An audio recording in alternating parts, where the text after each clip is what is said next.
Hey, what's up everybody? True Boxing here. Thank you for coming back to get hit with the truth. So today we're doing the 2023 mid-year top 10s, as we are going to do the 154 pound super welterweight division at 154 pounds. Just basically break down the new rankings in the top 10 from my year-end top 10s. And see how everything's going after 6 months. Now, before we get into that, if you guys could smash the like button, leave a comment, subscribe to the channel. I really do appreciate any and all support I can get as I try to build my channel up here. And any negative comments you want to leave, or give me a thumbs down, I'm totally okay with it, guys. I can take it. I appreciate the criticism. It's constructive criticism to me. I had a guy last week tell me to get more pictures and to work a little harder, and I was like, okay, I appreciate you saying that. I am by no means perfect in any way, shape, or form. But anyway, back to the super welterweights now. 154 pounds, good division right here. It is a lot of things going on, and we're gonna take a look at guys dropping out in the top 10 as it stands right now, in my opinion. And let's get started with the guys that have dropped out of the super welterweight picture. First up was previous number 8, Liam Smith, the former junior middleweight champion. He was actually a career fighter at 154 pounds. Well, he decided to move to 160. He got a big win over Chris Eubank Jr., and it looks like he's staying there because he could get another title shot. So that right now, a big move, and I applaud him. That was a big move, a risky one, but it panned out for him. So he drops out because of that. And then former world title challenger Terrell Gausha also dropped out. He's 1-0 this year. I just felt like other guys deserved it more than Gausha. He was number 10 coming in, so I just felt like other guys deserved it more. Now, number 10, dropping one spot from number 9, is former 2-division world champion Danny Garcia.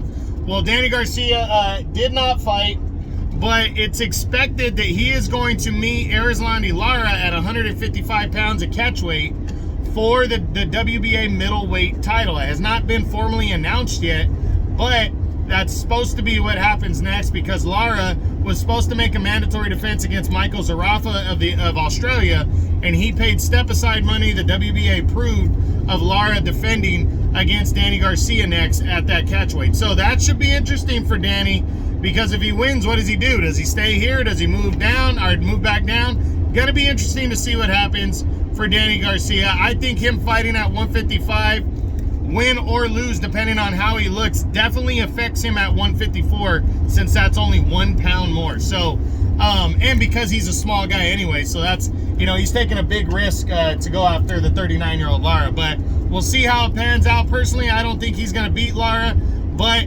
I don't think he's the biggest underdog ever either, so we'll see. Number 9, dropping 3 spots from number 6, is former world champion Tony Harrison. He came into this year really coming in hot after defeating Sergio Garcia last year, and then he signed on for a showdown with Tim Tszyu in Australia, and I picked him to win. That's how good he looked. That's how stylistically I felt he had the edge over Tim Tszyu.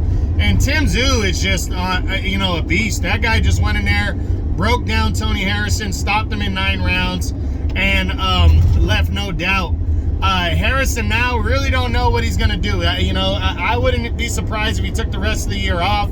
He hasn't been the most active fighter over the past few years, and coming off of a tough knockout loss like this, I think he might be out the rest of the year. I hope not, because I like Tony Harrison, but that's kind of what I'm seeing. If he does come back, it's going to be either a big fight, or he's going to try to shake off some, the loss and everything, and just take whoever opponent. But he's currently not ranked right now at 154 in any governing body, so that tells me he might be either hanging him up, contemplating retirement, or he just doesn't want to deal with boxing for a while. So we'll see. Number 8 is former world title challenger Michel Soro. Soro is 0-1 this year. He lost to Kurbanov by a split decision. This guy is, Soro's had some good fights over the years that he doesn't get credit for, like the Castaño fight. This guy's been right there in the mix. and just comes up just short. But Soro is the real deal, junior middleweight, and he deserves the opportunity, especially after a performance like that against Kurbanov.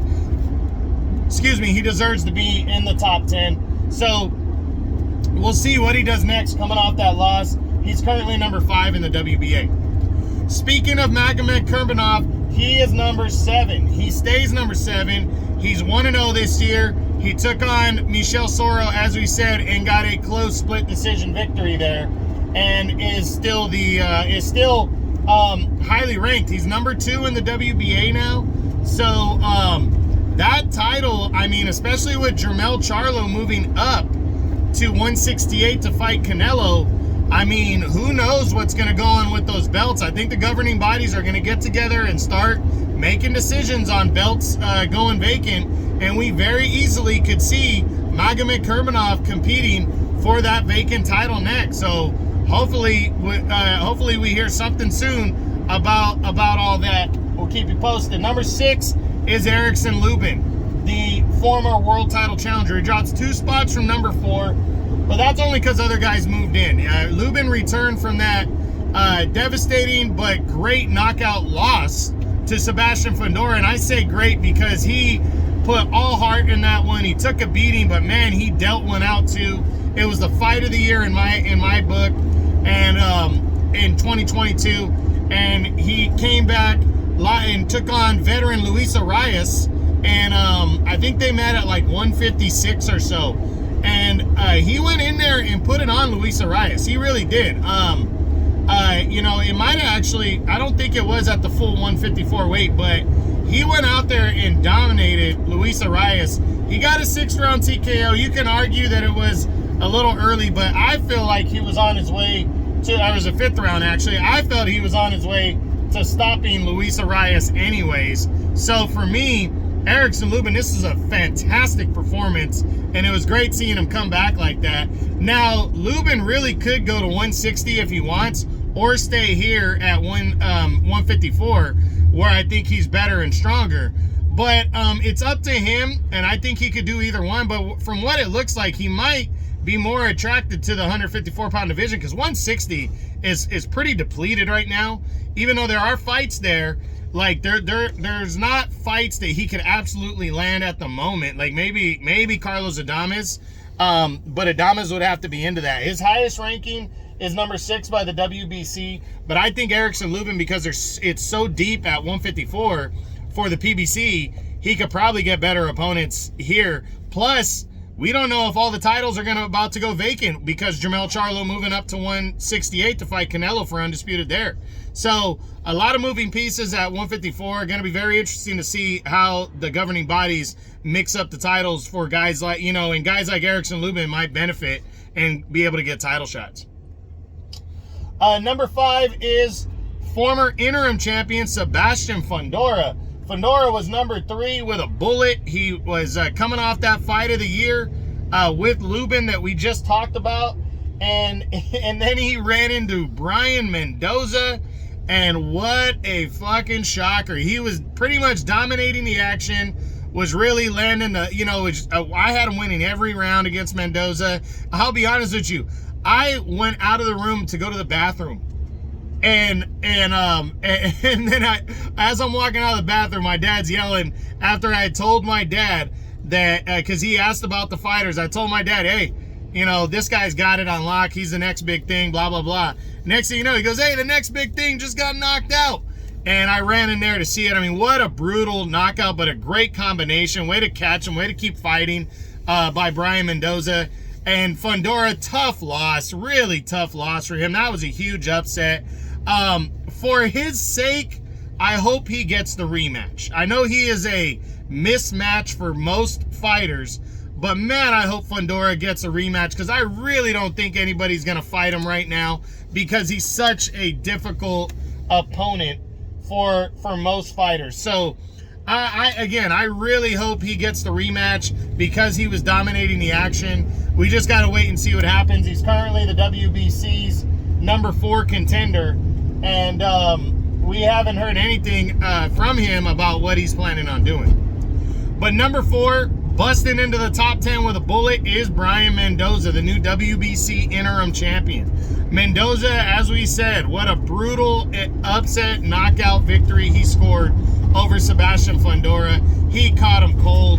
It was a great performance by him, and he's now the WBC interim champion with that victory.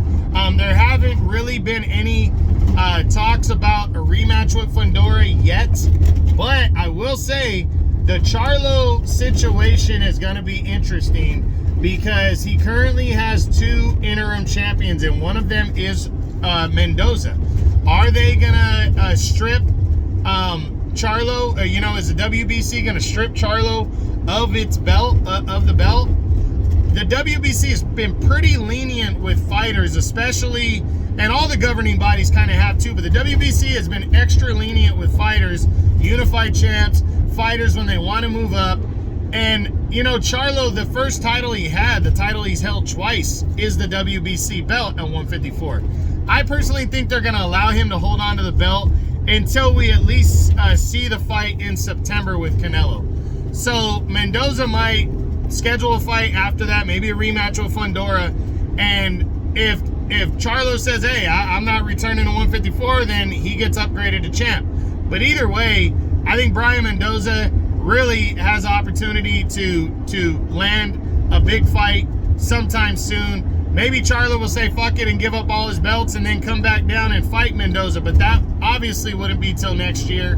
And we just got to wait and see what happens here. But I think Brian Mendoza really has a strong pull in the division now that he's the interim champ. Number 3 is Brian Castaño, the former WBO champion. He still hasn't fought since May of last year when Charlo knocked him out in their rematch. Haven't really heard about what he's going to be doing next. He's not ranked by any of the governing bodies, so I think he's probably just taking a cool-ass minute out of the ring. But I hope to see Castaño back. I like Castaño a lot, and there's a lot of things going on at 154 right now. And I'd love to see the guy return here or even move up to 160 and go make some noise at 160 pounds. He's such a good fighter and a tough guy. And I think he's just trying to recover from that knockout loss and get his steam back. But I hope he does. I hope we hear something on him before the end of the year. He was number 2 coming in, so he drops 1 spot. We have a new number 2, and that is the WBO interim champion, Tim Tszyu. Tim Tszyu moves up 3 spots from number 5. He has fought twice already in 2023. He was supposed to fight Jermell Charlo for the undisputed title, and Charlo had to pull out with an injury. So he went on and challenged for the vacant interim title against Tony Harrison, the former WBC champ. And in a fight that a lot of people thought was 50-50, a lot of people picked Harrison, myself included, Tim Tszyu went out there at home and whipped Tony Harrison's ass. He really did. Broke him down, beat him up, and stopped him in 9 rounds to become the interim champ. And then he returns in June because the fight with Charlo didn't look like it was coming close.